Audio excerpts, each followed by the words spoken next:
जय हिंद दोस्तों। पिछले वीडियो में हम लोग सेट नंबर 6 का सारा क्वेश्चन देख लिए थे। आज सेट नंबर 7 को स्टार्ट करने वाले हैं। तो चलिए आइए स्टार्ट करते हैं। बहुत मज़ेदार होने वाला है दोस्तों, तो बने रहिए हमारे साथ।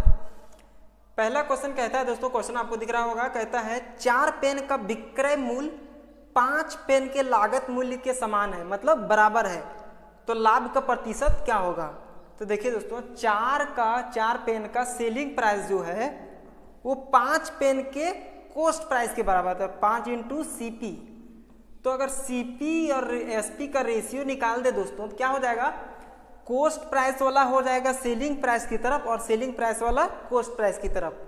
तो दोनों बदल जाते हैं दोस्तों। तो अगर इधर हम कॉस्ट प्राइस रखे हैं तो कॉस्ट प्राइस वाला हो जाएगा 4 और सेलिंग प्राइस वाला क्या हो जाएगा दोस्तों 5।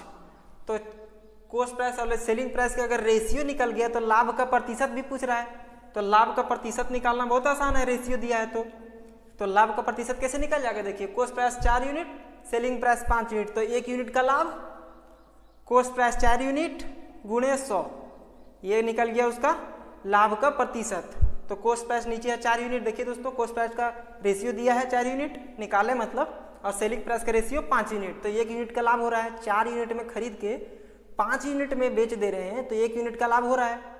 तो फॉर्मूला क्या होता है, लाभ बटा क्रय मूल्य गुणे 100। तब काट देते हैं, जो कटता है 100, तो 4 से ये 25 बार में कट गए दोस्तों, तो उसको क्या हो गया 25% का लाभ। तो चलिए आइए अगले क्वेश्चन को देखते हैं। अब देखिए दोस्तों ये क्वेश्चन नंबर दूसरा क्या कहता है, कहता है यदि 10 पुस्तकों का क्रय मूल्य 8 पुस्तकों के विक्रय मूल्य के बराबर। ये भी सेम क्वेश्चन है दोस्तों। तो 10 पुस्तक का क्रय मूल्य क्या होगा, 10 इंटू कॉस्ट प्राइस। 10 पुस्तक का कॉस्ट प्राइस बराबर है 8 पुस्तक का सेलिंग प्राइस, तो 8 इंटू SP। तो CP और SP का रेशियो क्या हो जाएगा दोस्तों 8:10। बदल जाएगा दोस्तों, क्रॉस में हो जाता है उसका रेशियो में।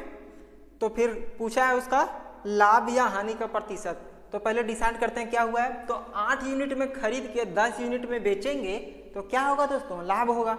तो लाभ का प्रतिशत निकाल देते हैं। तो लाभ का प्रतिशत लाभ बटे क्रय मूल्य गुणे 100। तो ये 2 से 4 बार में और 4 से इसमें काटेंगे तो 25% का लाभ। ये भी 25% का है दोस्तों। अब देखिए दोस्तों, क्वेश्चन नंबर तीसरा भी इसी तरह है, उसमें कुछ अलग है, कुछ अलग नहीं है, सेम है। कहता है 10 पुस्तकों का क्रय मूल्य 8 पुस्तकों के विक्रय मूल्य के बराबर है। तो देखिए 10 का क्रय मूल्य, सॉरी दोस्तों, 12 टेबल का क्रय मूल्य 16 टेबल के विक्रय मूल्य के बराबर है। तो 12 टेबल का कॉस्ट प्राइस बराबर 16 टेबल का सेलिंग प्राइस। तो cost price ratio selling price क्या हो जाएगा दोस्तों, आपस में एक्सचेंज हो जाएगा। तो ये हो जाएगा 16, ये हो जाएगा 12। तो देखिए दोस्तों, हानि कितना हो रहा है, देखिए 16 में खरीद रहा है और 12 में बेच रहा है, तो हानि हो रहा है। तो हानि कितना का हो रहा है, तो हानि का प्रतिशत हम लोग कैसे निकाल लेंगे, हानि। तो हानि हो रहा है 4 यूनिट का, क्रय मूल्य 16 यूनिट गुणे 100। ये 4 से 4 बार में कट गया और ये 4 से 25 बार में। तो इसमें क्या हो रहा है दोस्तों 25% का हानि, क्या कि 12 टेबल का क्रय मूल्य 16 टेबल के विक्रय मूल्य के बराबर था। तो दोनों का कॉस्ट प्राइस और सेलिंग प्राइस का रेशियो निकालें तो हो गया कॉस्ट प्राइस 16 यूनिट और ये हो गया देखें, और सेलिंग प्राइस हो गया 12 यूनिट। तो हानि क्या होगी दोस्तों उसका 4/16 गुणे 100। 4 उसका हानि है, 16 है कॉस्ट प्राइस का यूनिट गुणे 100, कट के आ गया 25%। तो उसको 25% की हानि हो रहा था। तो चलिए आइए अगले क्वेश्चन को देखते हैं।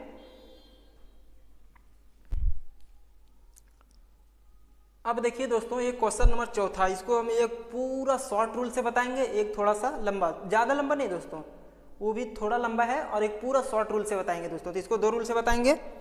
तो चलिए आइए देखते हैं। देखिए बोला है 45 कलमों को बेचने पर 5 कलमों के विक्रय मूल्य के बराबर हानि होता है। 5 कलमों के विक्रय मूल्य के बराबर हानि होता है, तो उसका हानि का प्रतिशत क्या है। तो देखिए दोस्तों, 45 कलमों के बेचने पर, तो पहले मान लेते हैं एक कलम का यानी एक पेन का मान लेते हैं सेलिंग प्राइस बराबर एक पेन का सेलिंग प्राइस बराबर 1 रुपया। तो 45 पेन का सेलिंग प्राइस क्या हो जाएगा दोस्तों, 45 पेन का सेलिंग प्राइस बराबर 45 रुपया। 45 पेन का सेलिंग प्राइस क्या हो गया दोस्तों? 45 रुपया। तो उसका हानि क्या हो जाएगा दोस्तों? क्रय मूल्य के बराबर, 5 कलमों के क्रय मूल्य के बराबर। तो एक कलमों का पेन का क्रय मूल्य है 1 रुपया, तो 5 का 5 रुपया, तो हानि हो गया 5 रुपया। तो 45 रुपये में बेच रहे हैं और 5 रुपये की हानि हो रहा है, तो खरीदे कितने में थे दोस्तों? तो कॉस्ट प्राइस क्या हो जाएगा? विक्रय मूल्य प्लस हानि बराबर क्रय मूल्य। तो विक्रय मूल्य 45 प्लस क्रय मूल्य 5 बराबर 50 हो गया उसका क्रय मूल्य, 50 रुपये, रुपये में मान लेते हैं। तो 5 की हानि 50 का क्रय मूल्य, तो हानि प्रतिशत निकाल नहीं सकते हैं? निकाल सकते हैं, आराम से जानते हैं हम लोग फॉर्मूला। तो हानि का प्रतिशत बराबर क्या हो जाएगा? देखिए हानि बटा क्रय मूल्य, तो क्रय मूल्य हो गया 50 गुणे 100, हानि बटा क्रय मूल्य गुणे 100। तो क्रय मूल्य तो हम लोग यहाँ निकाल चुके हैं। तो देखिए जो कटता है सो काट देते हैं, 5 से ये 10 बार में, और ये 10 1 0 कट के, तो 10% की उसको क्या हो रहा है? हानि। अब देखिए इसको फिर से समझा देते हैं थोड़ा सा। एक पेन का सेलिंग प्राइस माने 1 रुपया, तो 45 पेन का सेलिंग प्राइस क्या हो जाएगा? 45 रुपया। तो हानि क्या था उसमें? 5 कलमों के विक्रय मूल्य के बराबर हानि था। तो 5 कलमों का विक्रय मूल्य क्या हो जाएगा? 5 रुपया, तो हानि भी हो गया 5 रुपया। तो कॉस्ट प्राइस क्या है? 45 कलम बेचने पर 5 रुपये की हानि है, तो मतलब खरीदे थे ज्यादा में, 45 से ज्यादा में, कितने ज्यादा में खरीदे थे? तो 45 प्लस 5 यानी 50 रुपये में खरीदे थे। तो लास्ट में उसको 10% की हानि निकाले, तो 10% का हानि आ गया दोस्तों। तो चलिए आइए इसका दूसरा रूल को देखते हैं। अब देखिए दोस्तों ये दूसरा रूल, इसी रूल से हम आगे इस टाइप्स का जहां भी क्वेश्चन में यूज होगा उसमें सारा हम ये दूसरा रूल को यूज करेंगे। इससे आसान होता है और बहुत जल्दी निकल जाता है दोस्तों। तो देखिए कहता है वही क्वेश्चन कि 45 कलम बेचने पर 5 कलमों के विक्रय मूल्य के बराबर हानि हो रहा था। तो हम लोग हानि प्रतिशत अभी निकाले दोस्तों। तो हम लोग क्या देखें कि हानि जो विक्रय मूल्य के बराबर हो रहा था वही उसका हानि था। तो हानि क्या था दोस्तों? 5 का। तो जो विक्रय मूल्य के बराबर हानि हो रहा है या तो लाभ हो रहा है। इस क्वेश्चन में हानि था तो हानि है, अगर दूसरा क्वेश्चन में अगर लाभ रहेगा तो लाभ में देखेंगे। तो हानि है तो हानि उसका जो विक्रय मूल्य के बराबर था वो हानि हो गया था। और क्रय मूल्य हम लोग कैसे निकाले थे दोस्तों? हानि हुआ है तो जो विक्रय मूल्य दिया था 45 कलमों को बेचने पर, तो विक्रय मूल्य में से हानि को जोड़ दिए थे, और लाभ होता तो घटा देते। लेकिन इसमें हानि हो रहा है दोस्तों तो जोड़ दे रहे। तो क्रय मूल्य इसका क्या हो जाएगा? 45 प्लस 5 यानी 50। तो इसको मिटा देते हैं। देखिए दोस्तों फिर से इसको समझिए कि क्रय मूल्य हम कैसे निकाल रहे थे? जो विक्रय मूल्य दिया है उसमें से अगर हानि को जोड़ दे रहे थे, तो ऐसे भी हम लोग जानते हैं विक्रय मूल्य प्लस हानि बराबर क्रय मूल्य होता है। तो विक्रय मूल्य में से हानि को हम लोग जोड़ दे रहे थे। तो 45 कलमों के बेचने पर 5 कलमों के विक्रय मूल्य के बराबर हानि हो रहा था। तो क्रय मूल्य क्या हो गया था? 50, क्योंकि 45 में 5 जोड़ दिए तो हो गया 50 और गुणे 100। अगर लाभ होता 5 कलमों के विक्रय मूल्य के बराबर लाभ, तो 45 में हम लोग 5 घटा देते हैं दोस्तों, तो क्रय मूल्य क्या हो जाता? 40। लेकिन हानि हो रहा है तो जोड़ रहे हैं। तो अब देखिए दोस्तों निकाल देते तो 5 से ये 10 बार में, और 1 0 से ये 0 कट, यानी 10% की हानि है दोस्तों। तो ये शॉर्ट रूल कितना शॉर्ट में निकल गया दोस्तों, और वो लंबा थोड़ा था। तो ये रूल को हम हमेशा अप्लाई करेंगे दोस्तों। तो चलिए आइए देखते हैं अगले क्वेश्चन को। अब देखिए दोस्तों ये क्वेश्चन नंबर 5वां है। कहता है 30 कलमों को बेचने पर, ये भी उसी तरह है दोस्तों, लेकिन इसमें लाभ हो रहा है। तो लाभ को क्या करेंगे? घटा देंगे। चलिए देखते हैं पहले। कहता है 30 कलमों को बेचने पर 5 कलमों के विक्रय मूल्य के बराबर लाभ होता है। तो लाभ का प्रतिशत क्या होगा? तो हम लोग डायरेक्ट निकालेंगे दोस्तों, मानेंगे उनेंगे कुछ नहीं। तो लाभ का प्रतिशत निकालेंगे तो लाभ क्या होगा दोस्तों? 5 का विक्रय मूल्य के बराबर, तो 5 का लाभ हो रहा है। और क्रय मूल्य क्या हो जाएगा दोस्तों? 30 कलमों के बेचने पर 5 कलमों के विक्रय मूल्य के बराबर लाभ हो रहा है। तो 30 को में बेचने पर 5 के बराबर लाभ हो जा रहा है, तो क्रय मूल्य क्या होगा? 30 में से हम लोग 5 को घटा देंगे तो वो हो जाएगा उसका क्रय मूल्य, मतलब 25 का गुणे 100 गुणे 100। तो ये हो गया उसका लाभ दोस्तों। तो इसको मिटा देते हैं। तो अब देखिए दोस्तों इसको जो कटेगा हम काट देते हैं। तो 5 से ये 5 बार में कट गया, 5 बार में ही कट गया दोस्तों।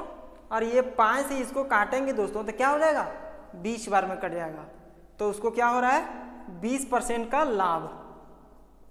लाभ हो रहा था। तो दोस्तों क्या किया हम लोग, जो पेन का या सब वस्तु का जो विक्रय मूल्य दिया था जितना के बराबर उसमें घटा दिए, और हानि हो रहा था तो क्या किया हम लोग जोड़ दिए। दोस्तों इसको हमेशा आपको याद रखना है।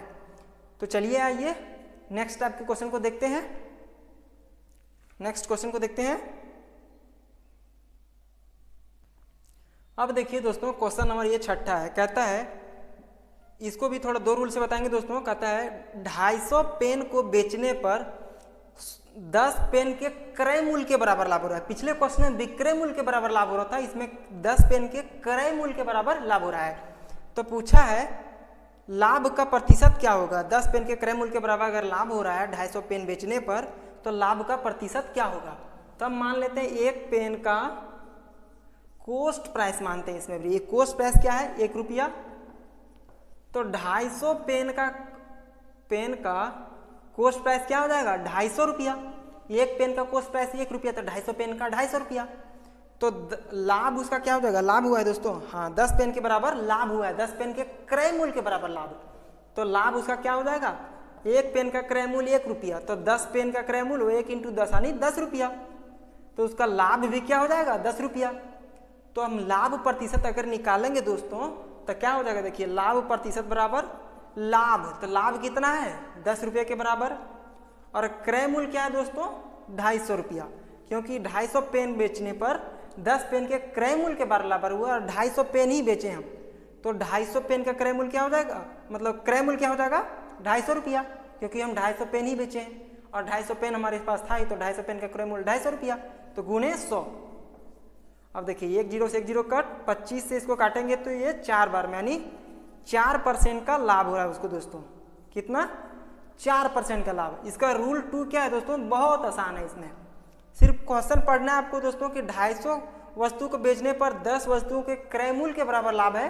तो लाभ प्रतिशत निकालने का क्या है दोस्तों, जो क्रय मूल्य के बराबर लाभ है वो तो लाभ है ही, और जो विक्रय मूल्य दिया है वही उसका क्या हो जा रहा है क्रय मूल्य। शॉर्ट रूल में आप समझिएगा दोस्तों, इससे आप समझ गए होंगे तो इसको आसान है समझने में। जो इसमें देखिए जो विक्रय मूल्य दिया था 250 पेन को बेचने पर, तो वही क्या आ जा रहा है यहाँ क्रय मूल्य में। तो नीचे सीधे रख देंगे हम लोग क्रय मूल्य गुणे 100। इतना लिखने की तो जरूरत नहीं पड़ा दोस्तों। अब देखिए 1 से 1 0 कट, 25 से ये 4 बार में कट, तो उसको क्या हो रहा है 4% का लाभ। तो ये शॉर्ट रूल रखिए आप दोस्तों, इससे बनाने में आसान होता है, इतना लिखने की जरूरत नहीं है। तो चलिए आइए अगले क्वेश्चन को देखते हैं। अब देखिए दोस्तों क्वेश्चन नंबर 7 भी वैसा ही है, तो बना ही देते हैं दोस्तों। चलिए देखिए 1500 वस्तु बेचने पर 300 वस्तु के क्रय मूल्य के बराबर लाभ हो रहा है। तो लाभ का प्रतिशत पूछा है, तो लाभ का प्रतिशत हम लोग डायरेक्ट कैसे निकालेंगे दोस्तों। देखिए 300 वस्तु के बेचने पर 1500 वस्तु बेचने पर 300 वस्तु के क्रय मूल्य के बराबर लाभ, विक्रय मूल्य नहीं दोस्तों क्रय मूल्य के बराबर। तो इसमें जोड़ना घटाना तो कुछ है ही नहीं, तो डायरेक्ट लिख दो 300 बटा 1500 क्रय मूल्य हो गया उसका, जो विक्रय मूल्य दिया वही उसका क्रय मूल्य हो जा रहा था, गुणे 100। तो देखिए दोस्तों 300 से ये 5 बार में कट गया और 5 से ये 20 बार में कट गया, तो उसको क्या हो गया दोस्तों 20% का लाभ। तो उसमें 1500 वस्तु बेचने पर 300 वस्तु के क्रय मूल्य पर बेचने पर 300 वस्तु के क्रय मूल्य के बराबर अगर लाभ होता है तो उसका लाभ का प्रतिशत हो गया 20%। तो चलिए आइए अगले क्वेश्चन को देखते हैं। अब देखिए दोस्तों क्वेश्चन नंबर 8 है। आप जितना पीछे पढ़ें उसका इसमें यूज हो जाएगा दोस्तों। कहता है कुछ का यूज होगा, सबका नहीं होगा। एक पुस्तक की 12 प्रतियां 1800 रुपये में बेचने पर 300 प्रतियां के लागत मूल्य के बराबर लाभ हुआ। 300 प्रतियां लागत मूल्य मतलब क्रय मूल्य के बराबर, जैसे अभी पिछला पढ़े दोस्तों 7वां, तो उससे अनुसार से लाभ प्रतिशत निकालेंगे।